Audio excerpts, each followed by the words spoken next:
জানো মা, একটা অদ্ভুত স্টেজ ফ্রাইট হচ্ছে। নিয়ম অনুযায়ী যা যা করার, যা যা প্রিপেয়ার করার সবই করেছি। Witness, verification, documents. তাও ভয় লাগছে। মনে হচ্ছে আমি যেটাকে শুরু ভাবছি তার আগেও হয়তো অন্য একটা শুরু রয়েছে।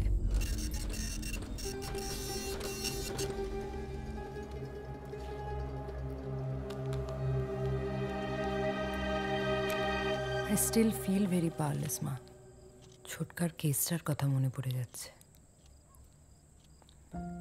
ছোটবেলায় নিজেকে খুব হেল্পলেস মনে হতো যে আমি ছোটকার জন্য কিছুই করতে পারলাম না। তখন মনে হতো বড় হয়ে যখন মস্ত বড় উকিল হব তখন কাউকে কোনো অন্যায় সহ্য করতে হবে না। কিছুই তো বদলায়নি মা।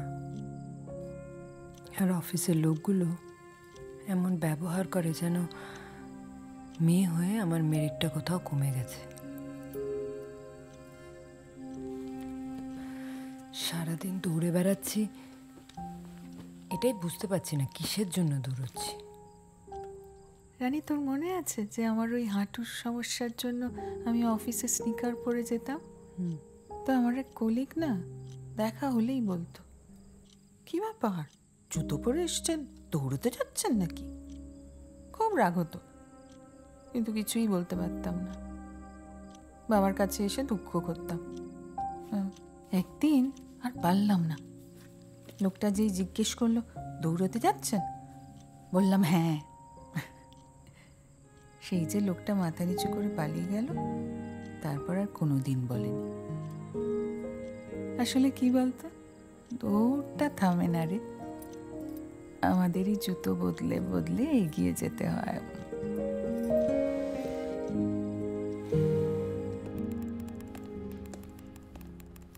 চা।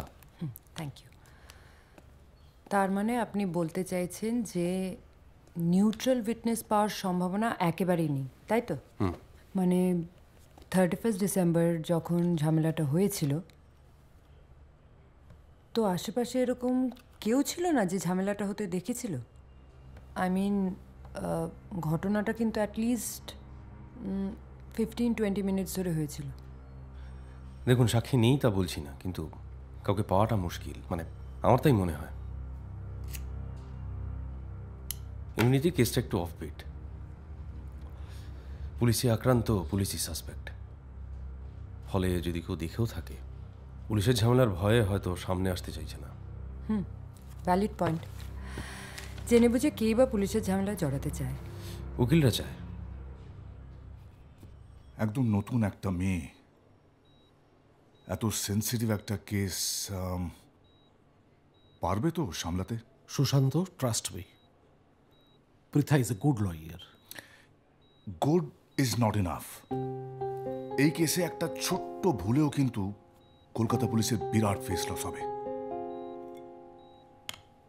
তুই ভালো করেই জানিস এর আগে আমি আরো একজন আন্ডারডগকে চ্যাম্পিয়ন বানিয়েছিলাম। You remember him, right? The champ. তোকে আমাকে বহুবার অনেক কেসে জিতিয়েছিল। তুই বলতিস তুই ওর মধ্যে আমার ছায়া দেখতে পাস, আর আজ আমি বলছি আমি পৃথার মধ্যে আমার ফেলে আসা সময়কে দেখতে পাই। বাই এনি চান্স ওই দুজন সাসপেক্টের সাথে কি কোনোভাবে কথা বলা সম্ভব? চেষ্টা করে দেখতে পারেন, তবে খুব একটা লাভ হবে বলে মনে হয় না। এমনিতে সারেন্ডার করার পর নিজে থেকে কিছু বলছে না, কথা কথা আইন দেখাচ্ছে। তারপর ওদের উকিলটা এলো, বলল যে ওদের মক্কেলরা পুলিশকে কিছু বলবে না, যা বলার আদালতে বলবে। কেমন বুঝলেন? ওদের উকিল কি? টাফ নাট, সহজে ছাড়বে না। সেটাই এক্সপেক্টেড। আরেকটা ব্যাপার আছে অজয়দা, আনঅফিশিয়াল। মানে আমি কমিশনার হিসেবে নয়, স্কুলে তোমার জুনিয়র হিসেবে বলছি। এই কেসে দুজন প্রাইম সাসপেক্ট, বাসুদেব এবং শিবনাথ। এতে দুজনের এগেনস্টেই এর আগেও আলাদাভাবে মোট 3টে ক্রিমিনাল কেস হয়েছে। প্রমাণের অভাবে যদিও বেকসুর খালাস হয়ে গেছে, তবে কোনোটাই খুনের কেস ছিল না। কিন্তু 3-3বার অ্যাকিউজড হওয়া, মিয়ার কনসিডেন্স হতে পারে না, বুঝলে?